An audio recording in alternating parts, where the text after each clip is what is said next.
Someone's got to pay the bills. You are live, sir. Welcome back to Stand Up. Always great to talk with David Daley. Lots to talk about. As soon as I saw this news yesterday that Texas wants to gerrymander their district in the middle, like at a time you're not supposed to, and that would give Trump like 5 more seats. It's like, David Daley, hurry. And find him. Where is he?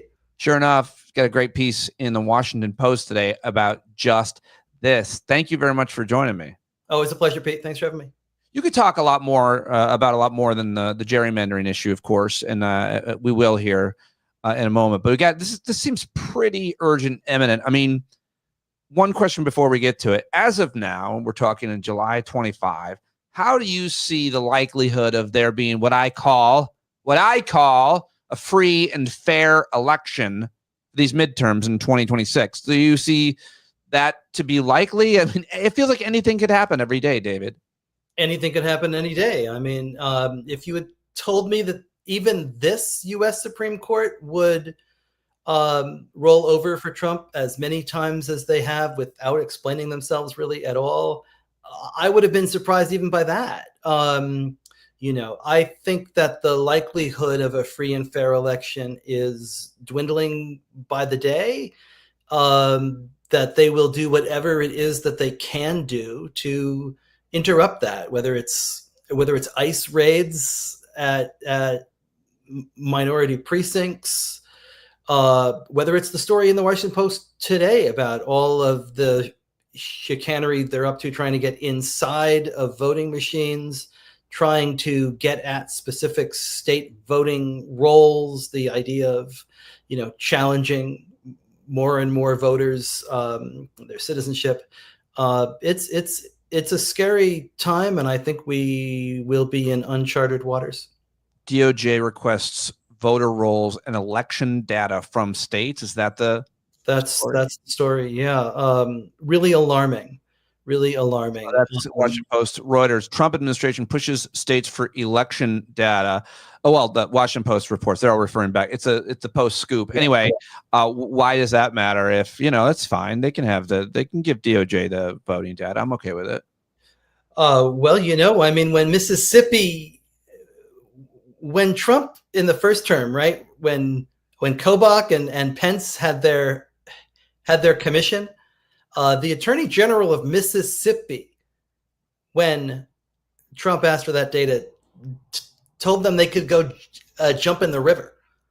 I'm not convinced that the Republican Party will have the same backbone this time around. Right.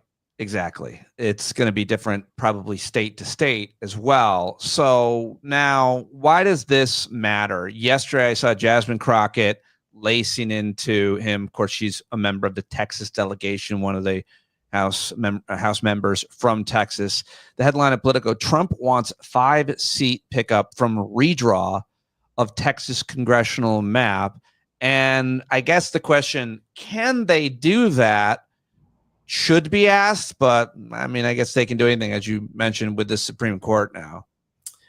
They could do it even without the Supreme Court. Texas has done mid-decade redraws before. We're both old enough to remember Tom Daley and the mid-decade redraw in Texas back in the mid-2000s. So most states do have the right to gerrymander right after the census when you draw these lines the first time, and then sometimes they'll go back and take another crack at them. Texas back in 2021 drew a 25 Republican, 13 Democrat map, which is just about 2/3, 1/3 in a state that's probably 54, 46. So it's already a gerrymandered map in which they claim a disproportionate number of seats. And they drew that map the first time with an eye towards holding on to all of those seats, right? Texas has big population changes year to year, certainly over the course of a decade. And they did not want population changes over the course of a decade to overrun their incumbents. So they drew basically a gerrymander that was also a safe gerrymander, a gerrymander that did not risk um, getting run over the course of a decade. Now they can see, so in 2024, you had two competitive seats in Texas that were both won by Democrats. Right. And only one Republican won with less than 60% of the vote. So there's plenty of votes around that they could shift, right, without stretching things too thin. A lot of those races that were 62-38 or 65-35 become 59-41 races, and you swamp the Democrats in those two seats. I think Trump is playing a little bit of I think 5 seats is a trial balloon, right? And so when they only go for 2 or 3, it will look as if they did something moderate. If they go for 5, they're probably slicing the deck a little thin. But if you go for 2 or 3, you could do. Why? I mean, what could happen? What could be the consequences? Well, the consequence of going for too many seats is that in a big year for the other side, your margins are not big enough to withstand a wave. So when you draw these seats, what you want to do is make your incumbents safe without putting them at risk. And incumbents don't ever want to be at risk. So incumbents want 63, 64, 65. They're probably safe at 57, 58, 59. So you find a way to compromise somewhere in the middle. You write in the Washington Post, the goal of this, of course, is to make the Democrats' already perilous pathway to the majority that much harder. Democrats must gain 3 seats to take the House, assuming they hold 3 safe blue seats currently vacant. And so you then go on to say some observers suggest that the Republican effort, GOP effort, could backfire, spread Republican voters too thin, and create a dummy-mander. Yet the modern era of high-tech gerrymanders has rendered dummy-manders a thing of the past.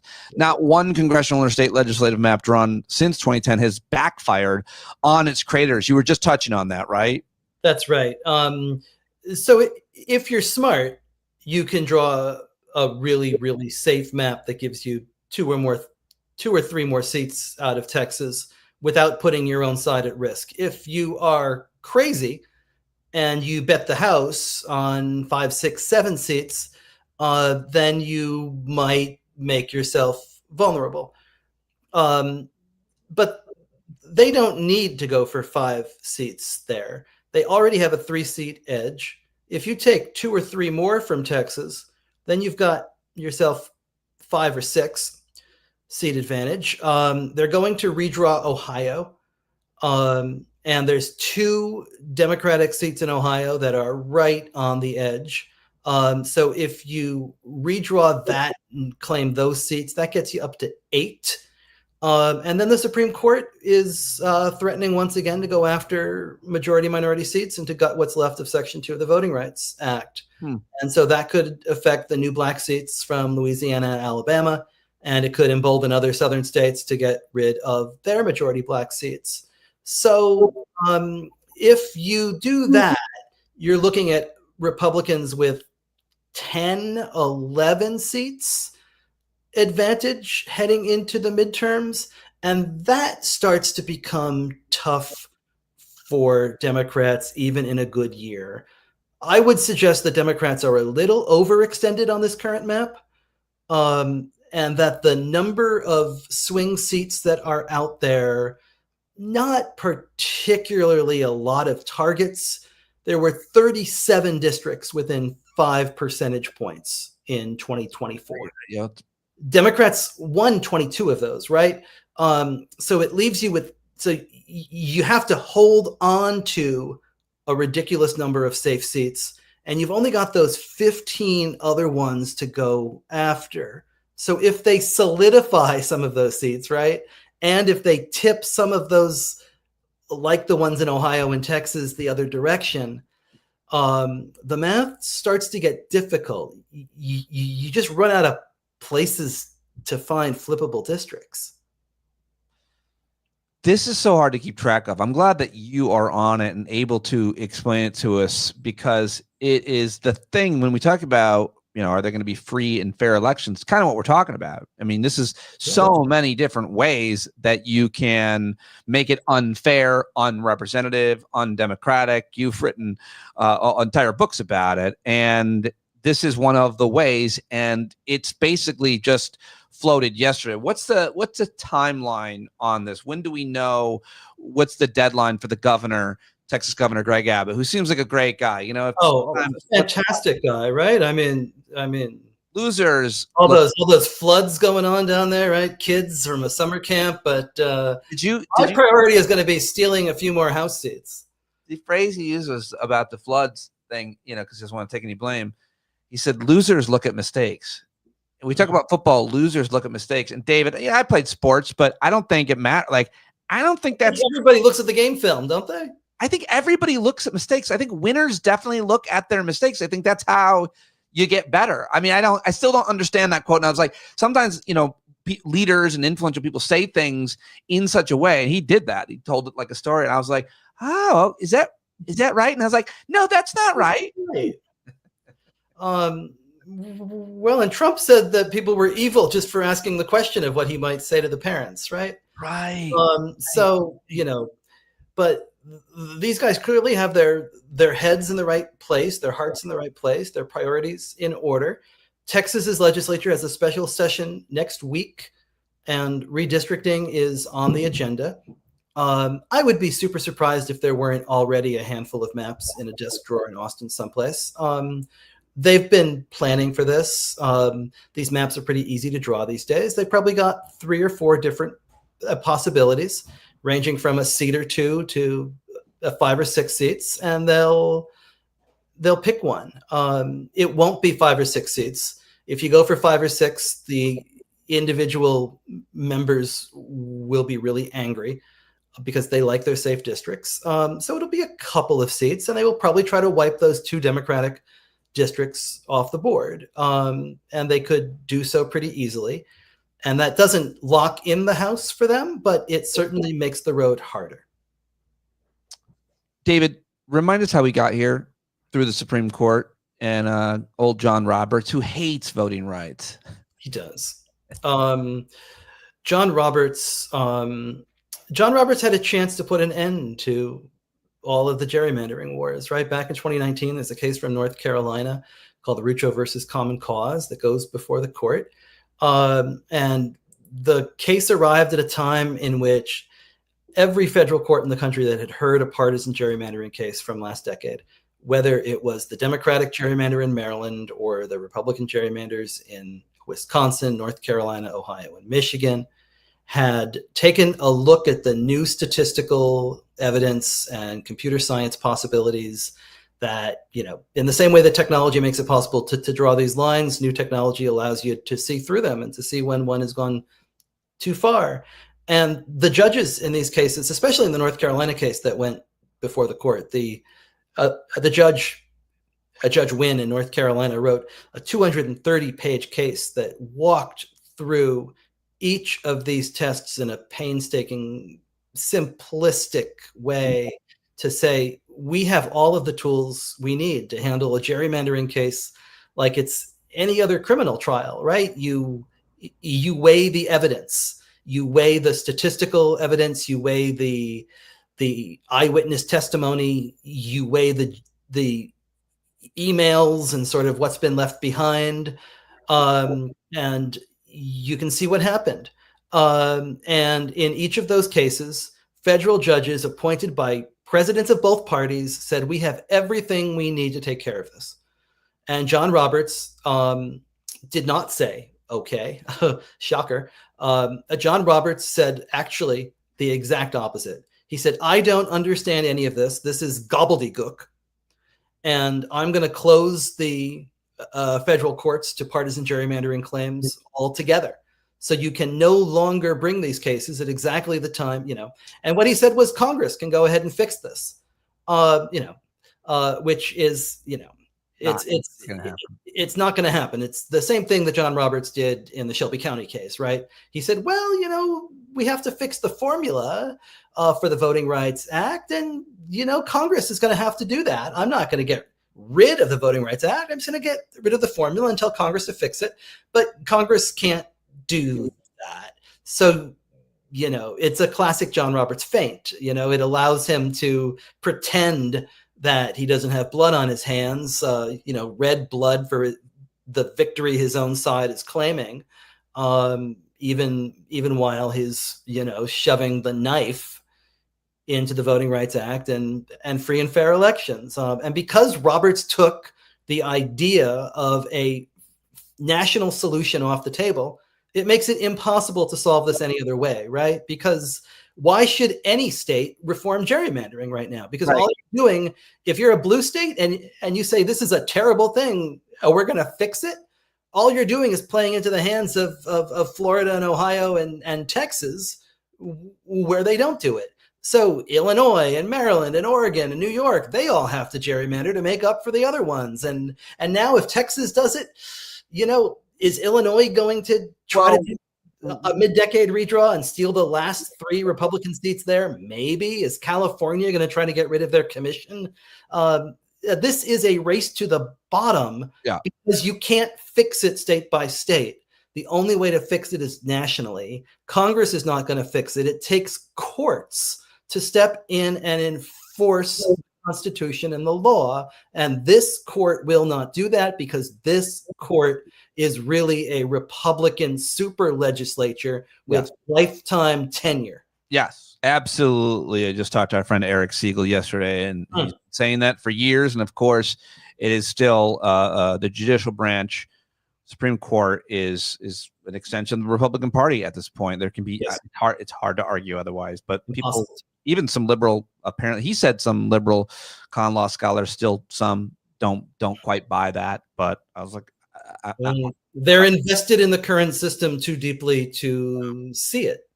Maybe so. And what you said is it could happen. We're already, there's already news that it is happening. We're talking about what Texas might do. And you said, will other states counter it? Again, when just talking about the makeup of the House of Representatives, and you have to have 218 to get the majority. And so the states watch each other. So what you're talking about here is if Texas gerrymanders districts, so make it very hard for a Democrat to win. Well, California looks at that. They all talk.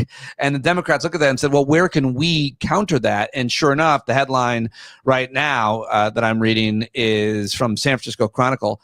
To counter Texas, Gavin Newsom suggests special election to gerrymander California. Just as you said, could happen. I mean, he's already making noise about it. So it's, as you said, race to the bottom, and we're watching that. Is that right? Am I reading that right? Yeah, except, California has an independent commission. It's established by the state constitution.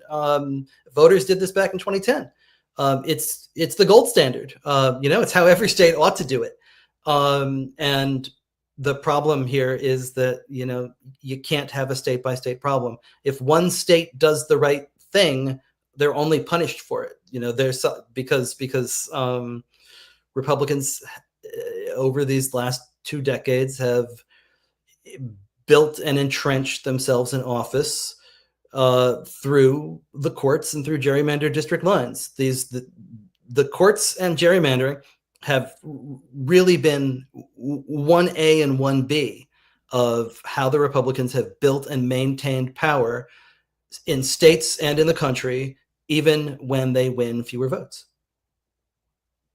So well said. Your work is so important. It doesn't seem like many people keep this in mind and keep reminding Americans about how much this matters.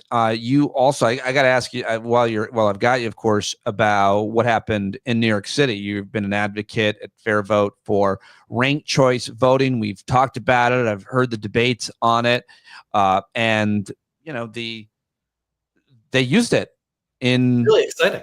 In New York City. You wrote a piece for The Guardian, the other winner in New York's mayoral contest, ranked choice voting. What do you want to say about it? Are you here to gloat? I think it was a terrific win in New York City for ranked choice voting. The campaign that we saw there was unlike any other campaign we've seen anywhere in the country lately, right? I mean, 11 candidates campaigning together, cross-endorsing each other, helping each other fundraise, doing events together, going on Stephen Colbert together, asking to be the second and third choice of voters. Um, it was a uniquely issue-driven campaign in which voters had the ability to look at 11 candidates. And ordinarily, if you have 11 candidates, you risk electing somebody with 15, 16% of the vote.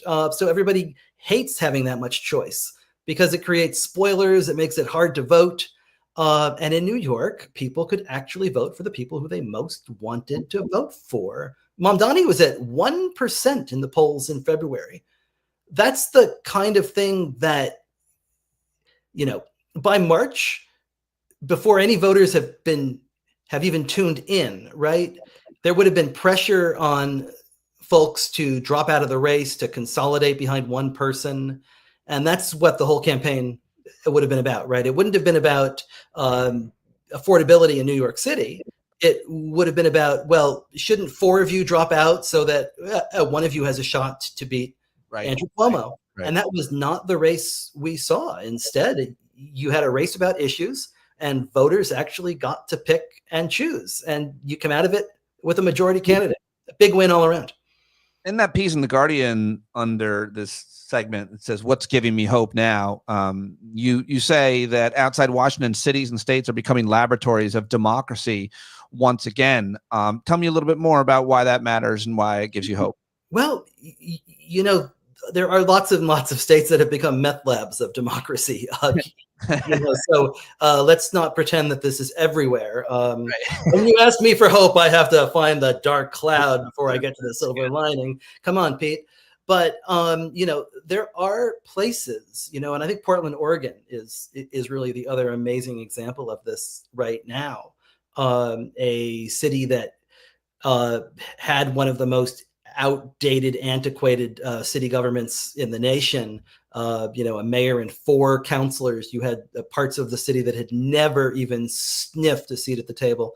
And when they switched to a new system for this last election, a 12-person council, 4 districts, and using proportional ranked choice voting so that you suddenly see folks from every different part of the city, neighborhoods, demographic backgrounds, age backgrounds, renters, business, labor. Everyone's going to have a seat at the table, and that I think is an amazing thing. It's a sign that we really can fix this, and that there are ways out there to go ahead and fix it. We just have to be experimenting with them at the local level, make them work, prove they work.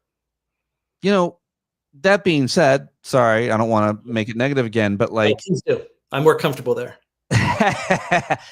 Well, it would seem that the federal government under our Mad King is going to interfere in cities.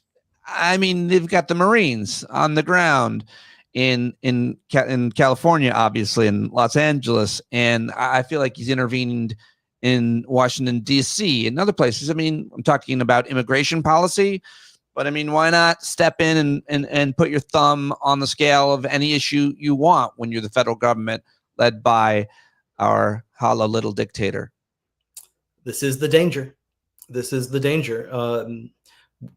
This dictator, but also the 9 lifetime dictators on the court. Right. Certainly have the power to step in with their thumb on the scale. And, I think sometimes we perhaps have we have Trump in mind when we're thinking about dictators. But this court is going to be in place, some political scientists say, into the 2060s. Yeah. It sucks. So when we talk about how we get out of this, a huge piece of it has to be, how do we fix and reform the courts? Yeah. Yeah. And we can beat Donald Trump tomorrow. Right? We can beat Trump in 2028. This court is going to be with us for much longer time to come. Yeah. So how we handle that is really the question. Because if anybody thinks that they'll be okay with a President Newsom or Whitmer or Bashir using executive orders, I'm going, whether they will stop Judge Kaczmarek in Amarillo from nationwide injunctions. Right. He's that guy. I don't think this court's going to see it exactly the same way. You don't? President. That's still a long way away anyway. Well, we have enough evidence of what they did under Biden to know what they do under a Democratic president. They believe in a muscular executive and the unitary executive theory when it's their president.